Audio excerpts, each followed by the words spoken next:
अब परमात्मा ने अपनी वाणी में लिखा है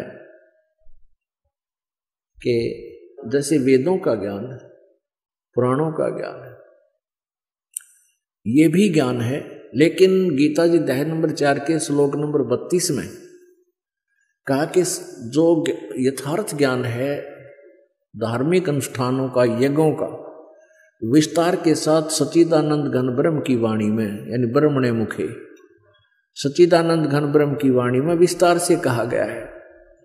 और उस ज्ञान के समझने के बाद सर्व कर्म बंधन, सभी बंधनों से तू मुक्त हो जाएगा। उस ज्ञान को चौथे अध्याय के 32वें श्लोक में ही कहा है, 34 में कहा है, चौथे अध्याय के 34वें श्लोक में कहा है कि उस ज्ञान को तू तत्वदर्शी संतों के पास जाकर समझ। कहने का भाव ये है कि जो ज्ञान सच्चिदानंद घन ब्रह्म की वाणी में है वो वेदों और गीता में नहीं है, पुराणों में तो मतलब है नहीं। पुराण तो ये ब्रह्मा विष्णु महेश और इनके जो वंशज हैं, पुजारी हैं, इनकी अपना अनुभव है। और वेद और गीता ये ब्रह्म द्वारा दिया गया यथार्थ भक्ति ज्ञान है, लेकिन है किस सत्र का? ये ब्रह्म तक की तो भक्ति है इसमें, और ज्ञान पूर्ण परमात्मा का भी है, मैक्सिमम ज्ञान उसी पूर्ण परमात्मा का। तो 600 वर्ष पहले परमात्मा जो आए थे वो लीलाएं जो की थी, और वही ज्ञान परमात्मा ने अपनी सच्चिदानंद घन की वाणी कबीर वाणी में लिपिबद्ध करवाया था। उसमें क्या बोला है? तारा मंडल बैठ कर ये चांद बड़ाई खावे, उदय भया जब सूरज का स्यों तारों छप जावे। अब सच्चिदानंद घन ब्रह्म की वाणी में कबीर जी के इस तत्व ज्ञान के समक्ष ये समझो सूर्य उदय हो रहा है परमात्मा के सत्यथार्थ ज्ञान का। इस ज्ञान के सामने जैसे कहते हैं तारा मंडल बैठ कर चांद बड़ाई खावे, अंधेरी रात में और चंद्रमा खिल रहा हो, बहुत कुछ लेकिन काम चलाऊ, चंद्रमा की रोशनी होती है लेकिन काम चलाऊ होती है।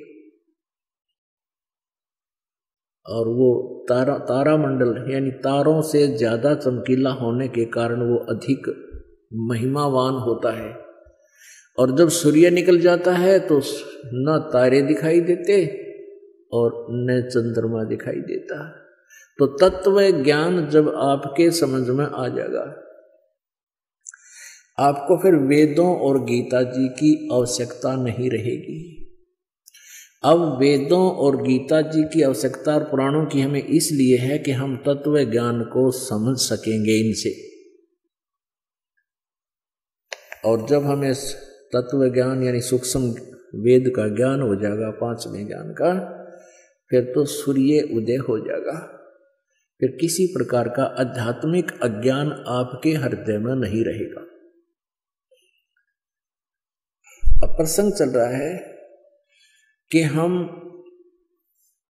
परमात्मा की खोज किस लिए कर रहे थे। कोई तो दुख निवारण के लिए, और कोई किसी कारण के लिए, कोई किसी कारण के लिए, लेकिन वो कष्ट भी निवारण हमारे नहीं हुए। अब परमात्मा हमें आकर के याद दिलाते हैं कि जिस लोक में तुम सुख ढूंढना चाहते हो यहां सुख है ही नहीं। पुण्यात्मा, परमात्मा की एक एक वाणी का बहुत गहरा रहस्य है, बहुत गुप्त गूढ़ रहस्य है। और आप जी बिल्कुल बालक हो, जैसे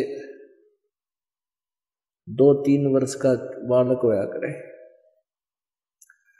2-3 के वर्ष के बाल जैसे आप हमारे बच्चे हो गए। दो प्रकार की जो ना परिवार होता है। एक तो बिंद से माता पिता के संयोग से वो परिवार है, वो भाई बहन है, वो संतान है, बेटा बेटी है। और दूसरा परिवार होता है वचन से, शब्द से, नाद से, एक बिंद से एक नाद से। तो आप जी हमारे पुत्र हो, पुत्री हो, नाद से वचन के, यानी उपदेश ले लिया। उपदेश लेने से आप हमारे बच्चे बन गए, हमारे बालक हो गए, हमारा परिवार बन गया। तो कहते हैं आप अभी इस भक्ति मार्ग में जन्म आपका उस दिन है जिस दिन आपने नाम लिया। तो आप कोई 6 महीने का है, कोई 2 महीने का, कोई 2 वर्ष का, और जो हो गए इस क्रोथा कांड से पहले जो थे वो तो हमारे जो तभी नाम लिया था वो तो अभी बालक ही हैं, लेकिन उससे पहले जो थे वो तो काफी समझते हैं इस ज्ञान को। तो कोई 2 वर्ष का है, कोई 3 वर्ष का है और कोई 4 वर्ष का है। तो आप जी को अभी कंप्लीट नॉलेज नहीं हो पाया है, आप मैच्योर नहीं हो, आपके विचार अभी बालक हो, लेकिन आप हमारे बच्चे होने के कारण इस दास के द्वारा दिए गए ज्ञान में आपको कोई शंका नहीं, लेकिन आपकी बुद्धि ग्रहण नहीं कर पा रही, जो दास बताना चाहता है। जैसे एक छोटे से बालक में माता पिता कहते हैं कि ले बेटा वो पेन लिया, वो पेन उठा लेता है, जैसे कहीं रखा हो पेन उठा लिया और उससे अपने पिता से पूछता है कि पिताजी पापा ये क्या है, तो वो बताता है बेटा पेन है, कलम है, ये कलम है, पेन है, ये पेन है, वो करता करता और उसको वहीं रखकर चला जाता है, खेलने लग जाता है। उसको ही उसको समझ में नहीं आ रहा है कि पिताजी कहना कैसा रहा है, वो प्रसन्न भी कर रहा है। तो पुण्यात्मा, लेकिन उसको इस चीज का डाउट भी नहीं है कि पिताजी गलत कह रहा होगा, गलत कह रहा है। इसी प्रकार आप अभी बालक हो जिसने कंटिन्यूस 3 वर्ष इस दास का सत्संग यहाँ सुन लिया, और या फिर सीडी वगैरह लेकर जो ज़्यादा इंटरेस्टेड हैं सीडी ले जाते हैं, किताबें पढ़ते हैं, वो महीने 2 महीने 6 महीने साल तो उनको लग ही जाता है। और कंप्लीट ज्ञान तो 3 साल में होगा आपको कंप्लीट मीन, फिर आपको दास जो कहेगा वह सारी समझ में आओगी। जब बच्चा बड़ा हो जाता है उसको कहते हैं रे वो पेन ला उठाकर, वो दौड़ा दौड़ा जाता है और पेन उठाकर ला कर दे देता है, अब उसकी बुद्धि काम करने लगेगी। तो ऐसे ही पुण्यात्मा आप बालक हो और 3 साल, क्योंकि इतना अज्ञान फैला रखा, 9 मन सूत उलझा रखा था इन अज्ञानियों ने, अब यूं सुलझ गया, अब धीरे धीरे आपकी समझ में आओगा। तो 3 वर्ष कंटिन्यूस आप सत्संग सुनते रहोगे, भक्ति करते रहोगे, तब तक तुम्हारी या खत्म होगी, यानी दास जो बताना चाहता है उसको तब तो तुम स्वीकार करने लगोगे। कहाँ साची कहे, क्या कहे, झूठे सुख को सुख कहे, झूठे सुख को सुख कहे, ये मान रया मन मोदे, ये सकल चबीना काल का, भाई कुछ मुख में कुछ गोदे।